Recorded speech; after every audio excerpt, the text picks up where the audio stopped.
अभी गुरु पूर्णिमा आ रही है, सब लोग गुरु जी बनाएंगे, कोई कहीं का गुरु जी बनाएंगे, कोई कहीं का गुरु जी बनाएंगे, सब गुरु जी बनाएंगे। पर शिव पुराण कहती है कि 50 बार विचार करना तब किसी को गुरु बनाना। 1000 बार सोचना तब किसी को गुरु बनाना।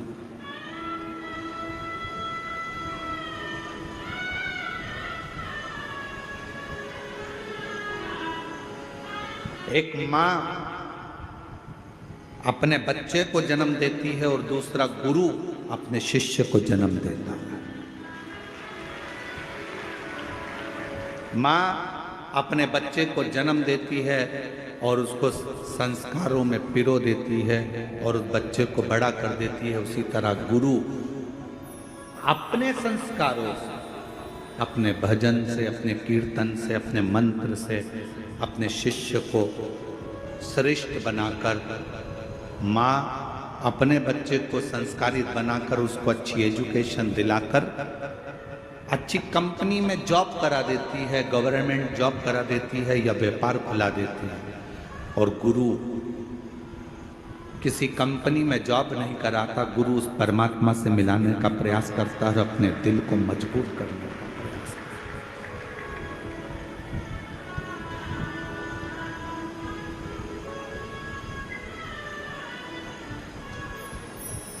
ढूंढो,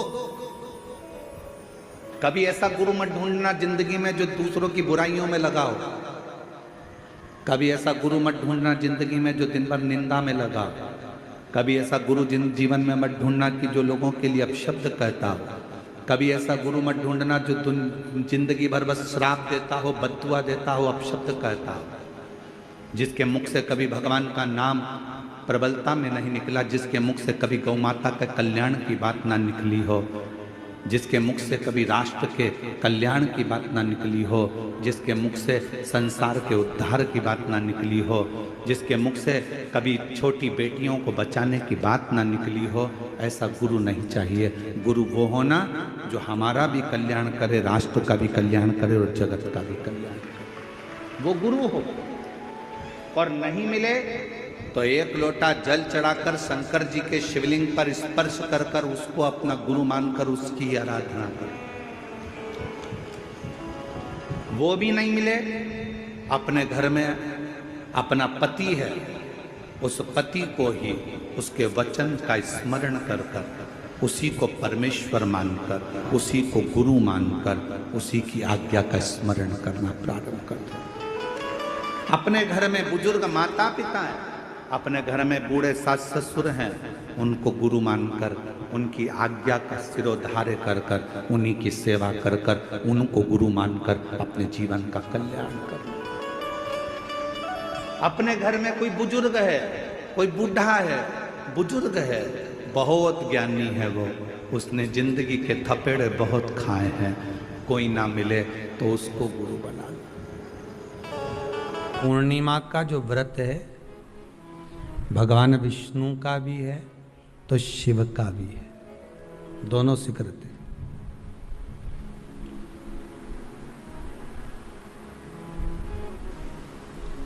दोनों स्वीकृत है। जिसका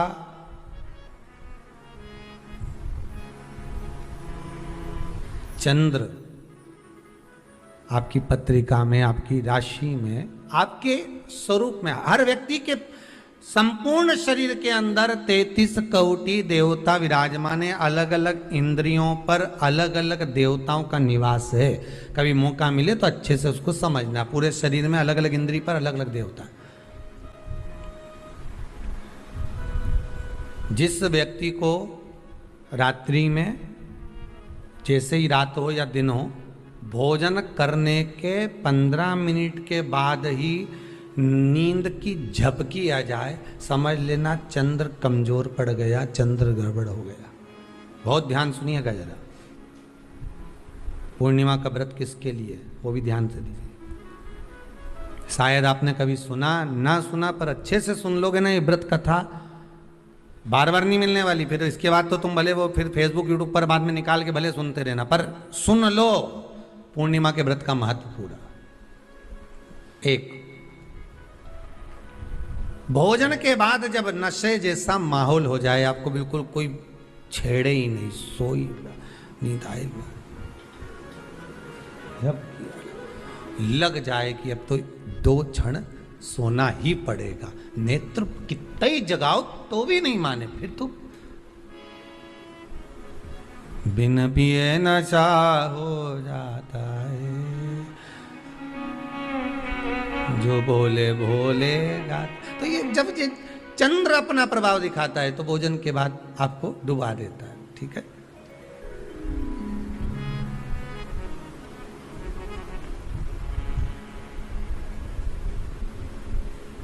एक बहुत सरल भाषा में कहेंगे, आपको थोड़ा समझना पड़ेगा कि कहीं कहीं आपने सुना होगा कि 14 और पूर्णिमा पे कहीं गया होगा इसलिए ऐसा हो गया। बोले सुना है कि नहीं सुना? 14 पूर्णिमा पे कहीं गया होगा या 14 पूर्णिमा पे कहीं गई होगी तो ऐसा हो गया। क्यों कहते हैं, उसका कारण क्या है? आखिर वह 1400 पूर्णिमा को क्यों लोगों ने बदनाम कर दिया कि 14 पूर्णिमा पे कहीं गई होगी तो बाल खोल के गई होगी, या ऐसा करा होगा तो वैसा करा होगा तो ऐसा हो गया, या ये चीज़ इसके साथ में ऐसा हो गया, या एक्सीडेंट हो गया, या ये चीज़। कारण क्या होता है? क्यों पूर्णिमा और अमावस्या के समय पर ही ज़्यादा एक्सीडेंट के योग बनते हैं? क्यों पूर्णिमा अमावस्या के अंतर्गत ही ज़्यादा कष्ट के योग बनते हैं, बीमारी को पनपने के? कारण क्या होता है? उसका क्रम क्या है? कारण क्या है? उसका एक कारण है आपके चंद्र की महत्वता घट जाना। जब चंद्र की महत्वता घटती है तब जाकर शरीर में कहीं ना कहीं रोग की मात्रा बढ़ जाती है। रोग अपना प्रभाव चंद्र के कारण दिखाना प्रारंभ, पर मन में बेचैनी नहीं हो, बेचैनी रहे, नींद नहीं आ रही है, कुछ मन में ऐसा लग रहा है कि कुछ होने वाला है, मन में स्थिरता नहीं आ रही, समझ लेना कि चंद्र गड़बड़ हो गया है। अब इस चंद्र को साधना है तो शिव तत्व में जाना पड़ेगा। फिर कुछ मत करिए, पूर्णिमा का व्रत चालू कर दीजिए। क्या करना है? केवल पूर्णिमा का व्रत चालू कर दो। और कितना प्रभाव है पूर्णिमा के व्रत का? घर में 50 लोगों का परिवार है, 15 लोगों का परिवार है, 20 लोगों का परिवार है, और परिवार में से अगर एक पुरुष या एक स्त्री कोई भी पूर्णिमा का व्रत करता है तो पूरे परिवार के लोगों का चंद्र संवर जाता है, पूरे परिवार के लोगों का चंद्र सुधर जाता है। पूर्णिमा के व्रत का इतना प्रभाव शास्त्र कर रहा है, स्कंद पुराण कर रही है।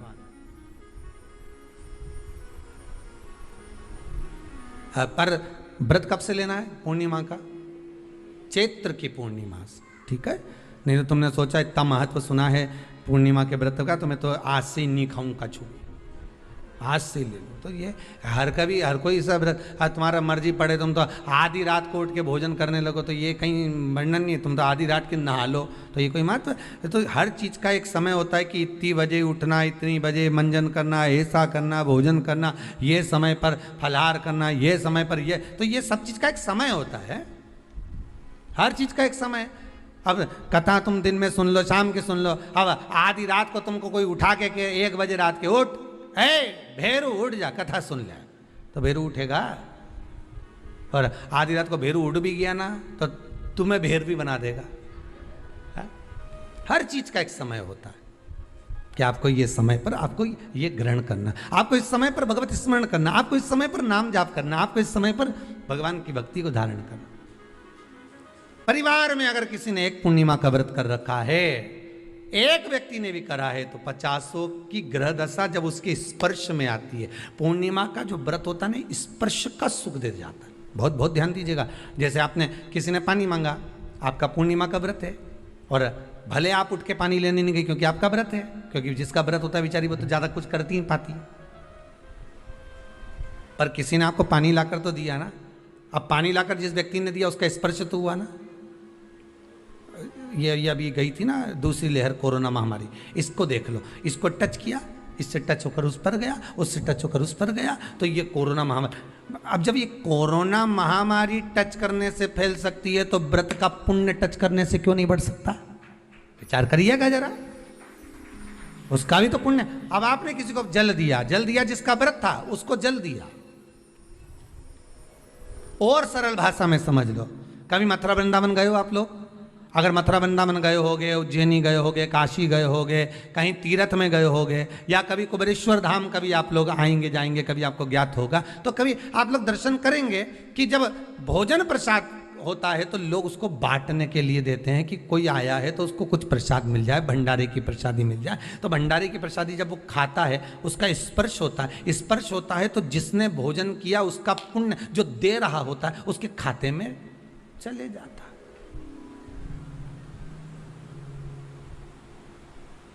उसके खाते में गया वो।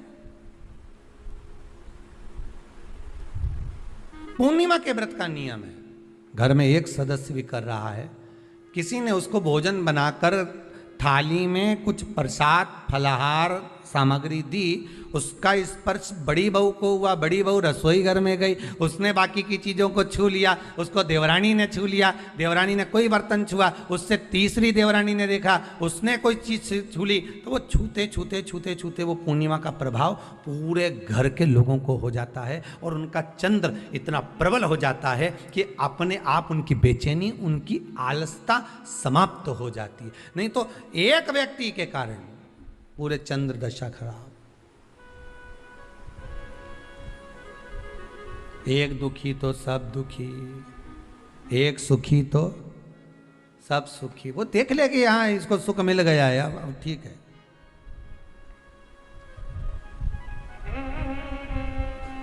जब बेचैनी लगे, 14 और पूर्णिमा आए और आपको लगे बेचैनी बहुत ज्यादा है, मेरे को थोड़ा बेचैनी, ना जाने क्यों ऐसा होता है कि 14 पूर्णिमा आई और मेरे को बेचैनी, तो समझ लेना कि चंद्र गड़बड़ है। फिर क्या करना है? एक व्रत घर का कोई भी सदस्य पूर्णिमा का प्रारंभ कर दे। ज्यादा नहीं करो तो थोड़ी करो, पर करो, व्रत करो।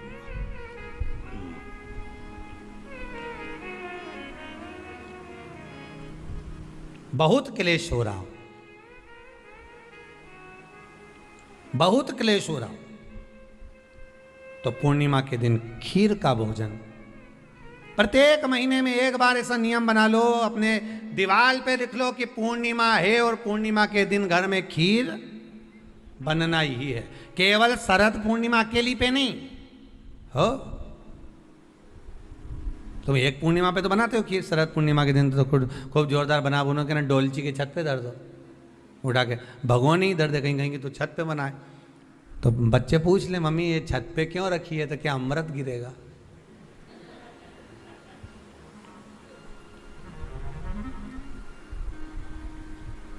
अब बोलो जम के जरा, क्या गिरेगा? अमृत गिरेगा। अच्छा, अब शिव महापुराण की कथा स्कंद पुराण तो कहती है, पूर्णिमा के महत्व को जो दर्शाया जाता है कि शरद पूर्णिमा के दिन चंद्र में से अमृत तत्व गिरता है, गिरता है। पर कब गिरता है? अरे जम के तो बोलो, जब उस खीर का ढक्कन हटा हुआ, केवल खीर का नहीं अपना भी ढक्कन हटाओ, तभी तो अमृत गिरेगा। अब दिमाग में तो ढक्कन बंद है, खीर रख दी छत पे, भगवान मन में सोच रहे कि देवताओं को अमृत कब मिला था? जब उन्होंने मेरा नाम पुकारा था। केवल खीर बना के नहीं धरी थी कि छत पे खीर धर दो और अमृत आ जाएगा, नहीं नहीं, खीर के पास बैठकर थोड़ी देर बैठकर हरे राम कहो सीताराम कहो, सीताराम कहो राजा राम का कुछ भजन तो गाओ। अब तुमने तो नीचे से बना के छोरा कर दे दी, धरिया ऊपर छत पे, और छत पे ले जाके खीर धर दी और खीर रखी तो मम्मी ने क्या केवल ढक्कन लगा के रखना, बिल्ली खा जाएगी, तो उसने ढक्कन केवल खीर में नहीं लगाया, अपनी बुद्धि में भी लगा लिया। अरे स्कंद पुराण की कथा कहती है जब पूर्णिमा के दिन तुम खीर बना रहे हो, अगर शरद पूर्णिमा के दिन खीर बना रहे हो तो प्रयास करना कि थोड़ी देर बैठकर राम नाम, कृष्ण नाम, शिव नाम, भगवान की भक्ति का 2-5 भजन तो हो जाए। अब दिमाग में लगा ढक्कन, खीर में भी लगा दो, ढक्कन, अमृत कहां से झड़ेगा? भगवान भी सोचे, ना राम नाम लीनो तूने भरी जवानी में, तो डूब के मर जा रे चुल्लू भर पानी में। अब भगवत भजन करे या नहीं, और क्या कि अमृत झड़ेगा? भगवान के कहीं नहीं झड़े, फालतू की बात। राम नाम बोलती तो अमृत झड़ता, कृष्ण नाम बोलती तो अमृत झड़ता, भगवान का भजन करती तो अमृत झड़ता। इसलिए शरद पूर्णिमा पे मंदिरों में जो खीर बनती है ना, तुम्हारे घर की खीर और मंदिर की खीर के मिला के देखना जरा, दोनों में स्वाद किस में आए, जरा मिला के देखना। मंदिर की खीर में स्वाद आ जाए, क्यों? वहां भाइयों बैठ के खूब भजन गाए, तांबा का हंडा में ता तो दरो पानी नीनाए भोला नवा के रूंग। अब दिन रात के जो भजन गाने पिली ने 9 बजे से लेकर 12 बजे रात तक खूब गाया, वो भजन का जो अमृत था वो खीर में मिल गया, खीर में मिला तो स्वाद आ गया। अब तुम तो गाई ही नहीं, तो डब्बा में कहीं खाक स्वाद है।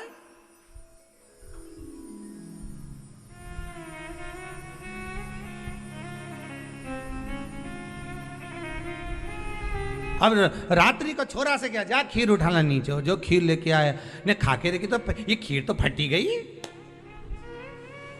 अब खीर ही फट गई। छोरा से 2 धर के दिया, करे तो ढाक के नहीं आया था, नहीं ढाक के आया, तो इसमें तो मैंने वो चिरौंजी डाली थी, दाग चिरौंजी, पर ये बिजली का कीड़ा होने कहां से, और डाली थी दाग चिरौंजी, आ गए हम। उस समय पे बिजली का कीड़ा बहुत चले, शरद पूर्णिमा के टाइम पे, काला वाला, और एक ही आ जाए नहीं तो पूरा इलायची का स्वाद दे जाए। अब डाली थी दाग चिरौंजी, आ गया वह कीड़ा बिजली का। रण की कथा कहती है, महाराज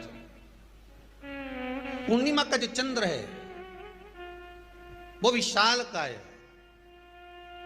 और उस चंद्र की पूर्णता में हमारी अभिलाषाएं भी पूर्ण हो। आप आस्था चैनल के माध्यम से जितने लोग कथा सुन रहे हैं, फेसबुक यूट्यूब पर जितने कथा सुन रहे हैं, और कुबेरेश्वर धाम में जितने कथा सुन रहे हैं, आप में से कितने लोग हैं जो पूर्णिमा का व्रत करते हैं? जो माताएं करती हो जरा हाथ उठाइए।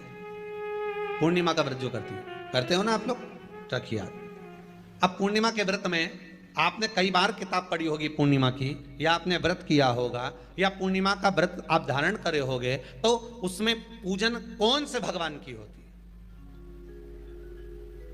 पूर्णिमा के व्रत में किस भगवान की पूजन होती है? तो कहा पूर्णिमा के व्रत में केले के खंभ लगाकर पूर्णिमा का जो अध्यापन होता है, पूर्णिमा की जो पूजन होती है, उस पूजन में शंकर और पार्वती की पूजन की जाती है, शिव और नारायण की पूजन करी जाती है, शंकर और पार्वती का स्मरण किया जाता है। किसकी पूजन होती है? शिव पार्वती। क्यों शंकर और पार्वती का पूजन क्यों करा जाता है पूर्णिमा के व्रत में? क्योंकि शिव और माता पार्वती ही केवल एक ऐसे हैं जिन्होंने अपूर्ण लक्ष्मी को भी पूर्ण बना दिया था, अपूर्ण लक्ष्मी को भी पूर्ण बना दिया था। किसको पूर्ण बनाया है? लक्ष्मी। पूर्णिमा के दिन अगर आप शंकर भगवान को 1 लोटा पानी अगर शिव को समर्पित कर रहे हो, श्वेत पुष्प को रखकर शंकर जी के ऊपर सफेद फूल को चढ़ाकर अगर 1 लोटा जल भी, एक पात्र जल भी शंकर को समर्पित कर रहे हो, तो ये लक्ष्मी के लिए ही तो कर रहे हो। और कौन सी लक्ष्मी? पूर्ण लक्ष्मी। पूर्ण लक्ष्मी।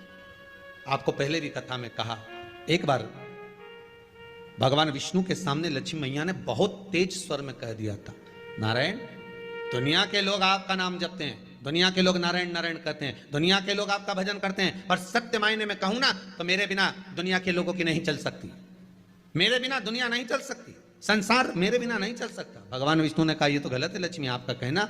एक दिन लक्ष्मी को अहंकार आ गया, अहंकार के संबोधन जब माता लक्ष्मी कहने लगी तो भगवान, उसी समय पर भगवान विष्णु को क्रोध आ गया, और भगवान विष्णु ने कह दिया, लक्ष्मी तू इतनी बड़ी बड़ी बात कहती है कि तेरे बिना नहीं रह सकती संसार। मैं तुझे कहता हूं लक्ष्मी तू अपूर्ण है, तू अपूर्ण है, तू पूर्ण कब हो गई?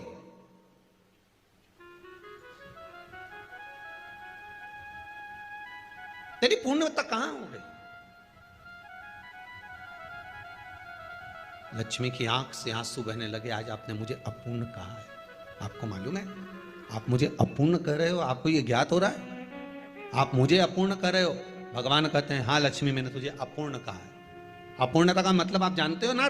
भगवान कहते हैं लक्ष्मी मैं सब जानता हूं। लक्ष्मी रोती हुई माता सरस्वती के पास पहुंच गई। सरस्वती ने पूछा क्या बात है लक्ष्मी, क्यों रो रही हो? लक्ष्मी जी ने कहा क्या बताऊं सखी, मेरे पति ने आज मुझे अपूर्ण कह दिया है। तो क्यों रो रही है तू? अपूर्ण अगर कह दिया, पति ने ही तो कहा है ना, तो क्यों रोना? चल मेरे साथ में। और सरस्वती मैया माता लक्ष्मी को लेकर सीधे पहुंच गई माता पार्वती के यहां। माता पार्वती के यहां जब पहुंची है, माता पार्वती जी ने लक्ष्मी जी को देखा और सरस्वती को देखा तो पूछा कि बात क्या है, क्या हो गया ऐसा, क्या हुआ, क्या है ऐसा जो तुम दोनों आज मेरे पास में आई? क्या हुआ? पार्वती जी कुछ बोलती, शिव जी का ध्यान माता सरस्वती की ओर और लक्ष्मी की ओर गया और भगवान शंकर जान गए कि आज भगवान नारायण ने लक्ष्मी जी को अपूर्ण कहा है। अब देखें माता पार्वती क्या कर सकती है, इसको पूर्ण बनाने के लिए करेगी क्या? क्या हुआ? माता सरस्वती जी बोली लक्ष्मी को अपूर्ण कर दिया। अपूर्ण कर दिया? हाँ, तो क्या सोचना उसके लिए, इसको मैं अभी पूर्ण बना देती हूं। माता जगतजननी पार्वती ने गोदी में विराजमान गणेश जी को उठाया और उठाकर लक्ष्मी जी की गोद में दे दिया। ले लक्ष्मी, आज से तू पूर्ण हो गई। लक्ष्मी आज से तू पूर्ण है। गोदी में जब तक संतान नहीं है तो नारी को लोग अपूर्ण समझते हैं, पर माता पार्वती जी ने संपूर्ण ब्रह्मांड में एक सिद्धता प्रदान कर दी कि अपने गोदी के लाल को, अपने गोदी के पुत्र को माता ने लक्ष्मी की गोद में देकर लक्ष्मी को पूर्ण बना दिया। वो दिन कौन सा था? पूर्णिमा का दिन, लक्ष्मी को पूर्ण करने का दिन, पूर्ण करने का। केवल अमृत ही नहीं बरसता, पूर्णिमा के दिन लक्ष्मी भी बरसती है। पूर्णिमा के कितने व्रत होते हैं? बोलते जाओ जरा, जल्दी जल्दी बोलो। पूर्णिमा के नारियों को, स्त्रियों को अखंड सौभाग्य के लिए, जो नारी वैधव्य नहीं होना चाहती है उस नारी को पूर्णिमा के कितने व्रत करना चाहिए? जिस नारी के यहाँ संतान नहीं हो, औलाद नहीं हो, उसको पूर्णिमा के कितने व्रत करना चाहिए? जिस नारी का पुत्र, पति बहुत बीमारी से ग्रसित हो, लग रहा हो कि ये मेरा बेटा बहुत बड़ी बीमारी में घिरा हुआ है, तो नारी को कितने व्रत करना चाहिए? स्वयं भगवान कृष्ण ने माता यशोदा को द्वापर में भी बताया है कि पूर्णिमा के 32 व्रत होते हैं। कितने व्रत होते हैं? 32। हम भगवान कृष्ण यशोदा रानी को, माता यशोदा जी को भी बता रहे हैं 32 व्रत। अब आपको किसी ने बता दिया होगा कि 8 कर लो, 7 कर लो, 6 कर लो, 12 कर लो, इसलिए आपने बोला कि 12 कर लीजिए, 32 कर लीजिए। अरे यहां तो द्वापर की कथा भी कहती है। यशोदा जी ने एक बार भगवान कृष्ण को रोक कर कह दिया, ए कन्हैया रुको। कन्हैया बोले बोलो माँ क्या बात है? कन्हैया जरा रुकिए, इधर आओ जरा। भगवान कृष्ण आए। हाँ माँ बोलिए। जगह का प्रसंग है ये, जिस समय पर राधा रानी कुरुक्षेत्र में नंद बाबा और यशोदा जी को लेकर कुरुक्षेत्र के कुंड में, ब्रह्म सरोवर में स्नान कराने के लिए लेकर जाती है ग्रहण का समय पर। और जब भगवान कृष्ण उस कुरुक्षेत्र के उस सरोवर में स्नान करने आते हैं, तब यशोदा जी ने अपने लाला से प्रश्न किया है, पूछा है कि नारी वैधव्य होकर ना मरे, उसका पति कोई रोग से ग्रसित ना हो, उसका पुत्र किसी रोग में ना पड़े। कितना सुंदर संवाद लिखा है। अगर किसी माता का पुत्र मान लो किसी नशे में डूबा हुआ है, कोई नशा कर रहा है और गलत नशा है, आपको लग रहा है कि ये नशे में डूबा हुआ है, आपको लग रहा है कि ये गलत जगह पर डूब गया है, आपको लग रहा है कि मदिरापान में, मांसाहार में या अधिक अधिक गांजा आदि का जो भी नशे होते हैं, जितने भी नशे, उसमें डूब चुका है। और माँ उसको समझा रही है, तू नशे में मत डूब, तू इस काम को मत कर, तू ये गलत कर्म मत कर। माँ उसको समझा कर हार गई। तो मेरा माताओं से निवेदन है, आप उसको समझाना बंद कर दो, एक काम करना प्रारंभ कर दीजिए। हमें जो शिव महापुराण के माध्यम से शास्त्र कह रहा है कि आप 32 पूर्णिमा के व्रत प्रारंभ कर दो। उसमें करना क्या है आपको, केवल जिस दिन व्रत रहे रात्रि के समय पर कोई भी मीठा कुछ भी सामग्री आप चंद्र की रोशनी में चंद्र को अर्घ देने के बाद पूजन करने के बाद उसको रखो, और वही सामग्री जो नशा कर रहा है उसको पूर्णिमा के दूसरे दिन उसको खिलाओ। आप धीरे धीरे खिलाना चालू करेंगे, जिस नशे में वो डूबा हुआ उस नशे से वो छूटना प्रारंभ हो जाएगा। 2 पूर्णिमा व्रत करके तो देखो तीसरे में तुम्हें जरूरत ही नहीं पड़ेगी, धीरे धीरे आप रुक वो छूटना प्रारंभ हो जाएगा।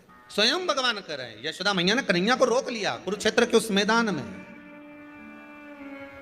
और भगवान कृष्ण का दर्शन माता यशोदा जी करी। बहुत बहुत दिनों के बाद माँ को आज माता यशोदा को लाला का दर्शन हुआ, बहुत समय के बाद, जाने के बाद बहुत समय। कृष्ण से माता यशोदा जी ने पूछा, कन्हैया लो, किसी नारी का पुत्र या पति रोग से ग्रसित हो,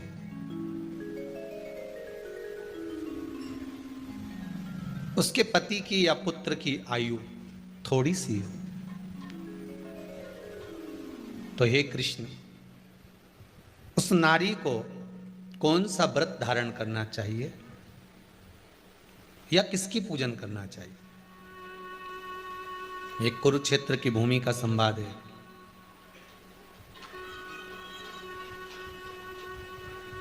भगवान कह रहे हैं, मां अगर नारी अपने पुत्र और अपने पति के लिए, उसकी उम्र की वृद्धि के लिए, रोग मुक्ति के लिए, विश्व के ताप को कम करने वाले चंद्रदेव की आराधना पूर्णिमा के व्रत को धारण करती है, तो नारी उस व्रत के प्रभाव से अपने पुत्र और पति की बीमारी को, रोग को हर लेती है।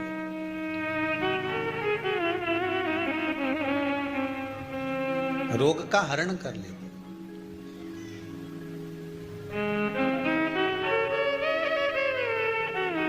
महाराज,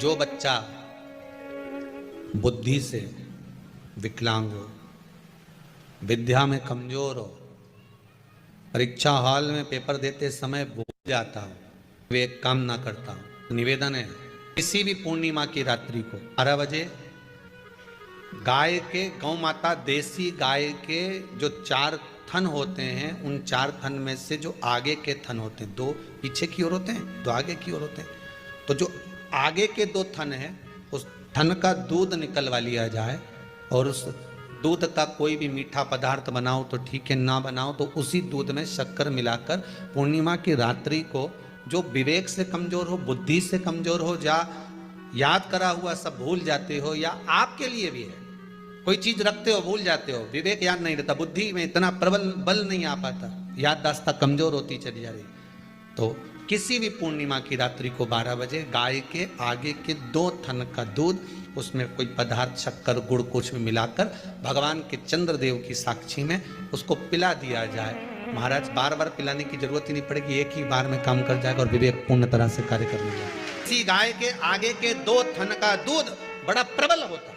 पूर्णिमा की रात्रि को 12 बजे उसका प्रयोग किया जाए। दूध को निकाल लो शाम के समय, रात्रि के समय ग्वाले से कहकर, जिसके यहाँ पर देसी गाय हो वहां निकलवा कर उसको रखा जाए, उसका पान करा जाए। रोग बीमारी में प्रबलता, तो मां यशोदा जी जग कल्याण के लिए पूछ रही है। जब देवता 33 कोटि देवता उस चंद्र के इंतजार में रहते हैं कि ये चंद्र प्रबल होगा, तब जाकर ये चंद्र यहां पहुंचेगा, तब जाकर हम मंथन करेंगे, तब जाकर वो अमृत मिलेगा, और उस अमृत को देवता धारण करेंगे तो वो आनंद पा जाएंगे।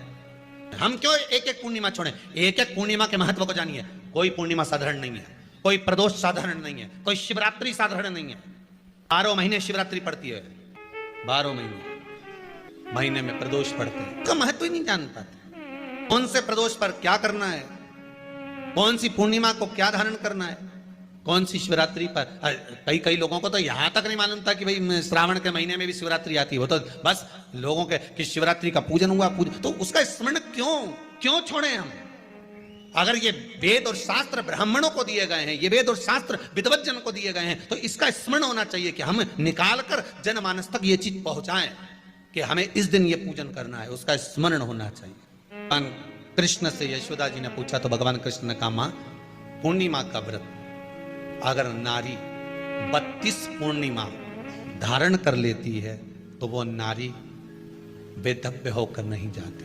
पर आप लोग व्रत जो करते हो ना, जो भी व्रत आप लोग उठाते हो, सोमवार का व्रत जैसे किसी माता जी ने उठा लिया और वो उठाने के बाद, हम तो शादी नहीं हुई थी ना जब भी सोमवार व्रत करते थे, अब शादी हो गई अभी भी हम सोमवार का व्रत कर रहे हैं, करे जा रहे हैं, करे जा रहे हैं, करे जा रहे हैं, और उसका कोई उद्यापन नहीं करा, कोई संकल्प नहीं लिया गया कि मैं 5 करूंगी कि 16 करूंगी कि 25 करूंगी कि 31 करूंगी कि 21 करूंगी। इसलिए पूर्णिमा व्रत का विधान में कहा गया कि 32 पूर्णिमा का पहला संकल्प होना चाहिए, उसके बाद आपकी 32 पूरी हो जाए, फिर आप दूसरे और व्रत कर लो, फिर 32 कर लो, फिर 32 कर लो, पर उसमें पूर्णता का भाव।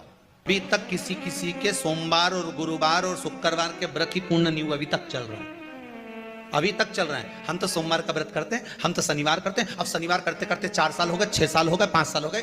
भगवान को तो थोड़ा बहुत कुछ खिला पिला के उनको एक बार तो विश्राम दे। भगवान भी मन में सोच रहे अब तो निपटेगी तभी छोड़ेगी। कोई भी व्रत आप करो, उस व्रत का एक संकल्प, एक नियम कि मैं इतने व्रत करूंगी, ये मेरा नियम। जैसे नवरात्रि के 9 दिन मैंने करे, व्रत धारण करे, 10वें दिन उसको छोड़ दिया। अब तुम तो सोच कर बैठी कि ये मैं 9 दिन धारण कर लूंगी ने, एक दिन बाद एकादशी पड़ रही है तो 10वें के दिन कौन छोड़े, दशहरे का भी व्रत ये भी कर लूं, 11 भी पूरी कर लूं, उसके बाद प्रदोष भी कर लूं, और प्रदोष के बाद में मैं फिर जो द्वादशी पड़ी 12 पड़ी वो कर कुरा के इसके बाद ही छोड़ूंगी। थोड़ा सा जिस व्रत को उठाया गया, जिस व्रत का नियम लिया गया है, उस व्रत का प्रदान कर कर फिर उसको थोड़ा सा भाग प्रदान कर कर हमने ये व्रत पूर्ण कर लिया। भगवान हमारा ये व्रत आपकी कृपा से, हे विश्वनाथ, हे शंभु, हे त्रिकालदर्शी, हे कैलाशी, मेरी 26 एकादशी आज पूर्ण आपकी कृपा से हुई है, इसलिए मैं उद्यापन कर रही हूं, आपकी कृपा से कर रही हूं, उसके बाद फिर उठाऊंगी, फिर कर लूंगी, पर आज मैंने पूर्णता का भाव लिया। उद्यापन नहीं करो तो किसी विद्वान ब्राह्मण को घर में बुलाकर अभिषेक पूजन करा लो, उसको भोजन करा दो, दक्षिणा अधिक प्रदान कर कर उसको विदा कर दो, उसमें भी सुख का भाग। कितनी पूर्णिमा जम के बोल दो, 32 पूर्णिमा। कौन कर रहे हैं? भगवान कृष्ण। किसको कर रहे हैं? माता यशोदा को। किसने ये व्रत धारण किया? तुम्हें कुछ मालूम है किसका होता है ये व्रत? भगवान कृष्ण ने कहा ये शंकर और पार्वती का व्रत है। किसका व्रत है? शिव और पार्वती का। पूर्णिमा का व्रत शंकर और पार्वती का व्रत है। तो कोई कहे कि ये तो भगवान कृष्ण का व्रत है, तो ये तो कृष्ण भगवान तो द्वापर में आए हैं, पर पूर्णिमा का व्रत तो स्वयं माता पार्वती जी ने भी धारण करा है। जिस समय पर कार्तिकेय महाराज को गंगा मैया प्रकट कर रही थी और तारकासुर का जब संहार करना था, तब माता पार्वती ने शंकर जी से पूछा था कि तारकासुर को मारने के लिए आपके पुत्र की जरूरत है, आपका पुत्र प्रकट कैसे होगा, क्योंकि आप तब साधना में लगे रहते हो। भगवान कहते हैं चिंता मत कर, तू एक काम कर, पूर्णिमा व्रत को धारण कर। मां पार्वती भी जिस व्रत को धारण करी है, तो कोई ये द्वापर का व्रत है क्या? यहां तो शास्त्र कह रहा है कि कोई भी अगर आप प्रसंग धारण कर रहे हो, कोई भी आप नियम धारण कर रहे हो, कोई भी आप व्रत धारण कर रहे हो, या आप किसी भी तरह का पुण्य भाग धारण कर रहे हो, तो उसमें जड़ की मूलता होना चाहिए। जड़ कहां? केवल पूर्णिमा का व्रत कोई केवल द्वापर का नहीं है, केवल त्रेता का नहीं, ये तो सतयुग के भी आगे का निकलता, ना जाने कितने सतयुग, कितने त्रेता, कितने द्वापर हुए, तब से चला है। इन नयनों में नंबर बढ़ते चले जा रहे हो, चश्मा उतर नहीं रहा हो, दूर का नहीं दिखे, कहीं किसी को पास का नहीं दिखे, रहते हैं। उसके लिए तुलसी की जो डंडी होती है, तुलसी जैसे बेलपत्र की जो ये डंडी है, ऐसे ही तुलसी का जो पत्ता होता है, उस पत्ते की जो डंडी होती है, उस डंडी को चंद्रमा को देखा जाता है। उस डंडी की जो कोर होती है, उस कोर को दृष्टि से मिलाया जाता है। माँ की रात्रि ठीक 12 बजे आप चंद्रमा की, जैसे चंद्रमा का भाग, उस चंद्रमा के भाग को आप उस डंडी के भाग से निहारने का प्रयास करें। मारो घर में आई है, घी का दिया लगाई है, उस घी के दीप को लगाने के बाद पूर्णिमा के दिन उस पर एक प्लेट थोड़ी तिरछी कर रख दो, जिससे उसकी कालोच, काय की, उस दीप की, घी के दीप की कालोच उस प्लेट पर आ जाए। थोड़ी सी कालोच ले लीजिए, 5-10 मिनट में आ जाएगी। उसको गाय के घी में मिलाकर आंखों में सुरमा लगाकर रात्रि को सो जाइए। 3 दिन बाद आप महसूस करेंगे कि नेत्र की ज्योति बढ़ना प्रारंभ हो रही है। अब इस प्रयोग को करने में कोई धन लगा तुम्हारा? अरे बोलो तो सही। कोई दौलत लगी तुम्हारी, कोई संपदा, या फिर तुमने सियोर वाला महाराज के लाके खूब बटोर के दे दिया, कुछ लगा? नहीं। तुम करोगे, लाभ तुम्हें मिलेगा। ये जितनी पूर्णिमा के व्रत हैं, जितने 12 महीने जो पूर्णिमा पड़ती है, पूनम पड़ती है, ये भले दुनिया के लोग कहते हैं कि ये भगवान राधा और कृष्ण से संबंध, हम और कृष्ण से संबंध रखते हैं, पर इनका यदि सही संबंध समझा जाए, इनके सही संबंध का यदि स्मरण करा जाए, इनके सही संबंधों का यदि वर्णन किया जाए, तो शिव और चंद्रमा के जो मिलन का केंद्र बिंदु है वही पूर्णिमा है। केवल एक पूर्णिमा वहीं तक नहीं रही कि भगवान कृष्ण और राधा जी ने रास किया, केवल वहीं तक उसकी सीमितता नहीं है। बात ध्यान रखिएगा, यदि काया का रोग हो गया, मान लो शरीर कहीं से सफेद पड़ रहा है, कहीं से काला पड़ रहा है, शरीर में से खाल की फुकड़ी निकलना प्रारंभ हो गई हो, शरीर में काले काले चट्टे पड़ना चालू हो गए हों, या कोई विशेष रोग हो गया, कोई विशेष में रोग है, बीमारी है, काया बेकार हो रही है, तो सीधी सीधी बात शिव महापुराण की कथा कहती है, सुंदर आनंद में श्रवण कर कर आप अपने जीवन को, ये पूर्णिमा शिव महापुराण की कथा कहती आ रही है। कुछ नहीं करना, पीपल का एक पत्ता, उस पत्ते पर थोड़ा सा चावल, थोड़ा सा चावल, पूर्णिमा की रात्रि को अपने हाथ में लेकर, अपने नयनों से लगाकर, शरीर पर से स्वयं उतार कर उसको दरवाजे के पास रख दीजिए। पूर्णिमा की रात्रि को पूर्ण होने पर उस चावल को दूसरे दिन सूंघ कर बहते हुए पानी में डाल दीजिए। महाराज कितने भी रोग से ग्रसित हो गए, पीपल का एक पत्ता 52,000 ब्राह्मण की साक्षी कराता है। महाराज बहुत ध्यान देना, पीपल के वृक्ष में स्वयं नारायण का, मेरे कृष्ण का वास है। स्वयं भगवान गीता के अंतर्गत कहते हैं कि मैं पीपल का वृक्ष हूं, नारायण उसी में। 52,000 ब्राह्मणों का वासा एक पीपल के पत्ते में होता है। और आपको पहले भी कथा में कहा, गाय, ब्राह्मण, बहन, बेटी, ये सब काल का हरण करने वाले हो, काल को हरने वाले हो। रोग को मिटाइए, शिव का स्मरण करो। पूर्णिमा के दिन चावल का एक आखा दाना, आखा दाना जानते हो, पूरा खंडित चावल नहीं, कितना चावल? एक दाना चावल का शंकर भगवान के शिवलिंग पर समर्पित करिए। एक बेलपत्र जिसका डंडी का मुख अपनी ओर हो, जहां से चावल चढ़ाया है, उस चावल के ऊपर अपनी कामना कर कर रख दीजिए और चंद्रमौली भगवान का स्मरण करिए। कौन से भगवान? शंकर भगवान का सर्वश्रेष्ठ सुंदर नाम है चंद्रमौली। चंद्रमौली भगवान का स्मरण करिए, अपनी कामना कर कर बेलपत्र समर्पित कर कर शिव जी पर एक लोटा पानी, एक जल पात्र समर्पित करो, कलश से जल चढ़ा दीजिए, नैनों में वो जल लगाकर अपनी कामना कर कर वापिस घर को आइए। आएगी जो कामना करी है मेरा चंद्रमौली भोलेनाथ उसे पूर्ण कर ही देगा। शिव उपासना के लिए जितनी 12 महीने में पूर्णिमा पड़ती है, एक एक पूर्णिमा का व्याख्यान वर्णन करेंगे। आज तो कथा का महत्तम दिवस है, पहला दिवस है, तो हम उसको महत्व समझें कि पूर्णिमा का महत्व क्या है, हम उसका महत्व समझें कि शंकर और चंद्र का रिश्ता क्या है, संबंध क्या है। भगवान ने जितनी पूर्णिमा बनाई है, जितने नक्षत्र बनाए, जितनी घड़ी बनाई, जितना फल बनाया, जितना समय बनाया, ये शंकर भगवान ने जो बनाया ये गलत नहीं बनाया, श्रेष्ठता के लिए बनाया, जग के उद्धार के लिए, संसार के उद्धार के लिए बनाया। अब उसका प्रयोग आप करें ना करें ये आपके ऊपर है, आप उसका प्रयोग कर रहे हैं ना कर रहे हैं आपके ऊपर।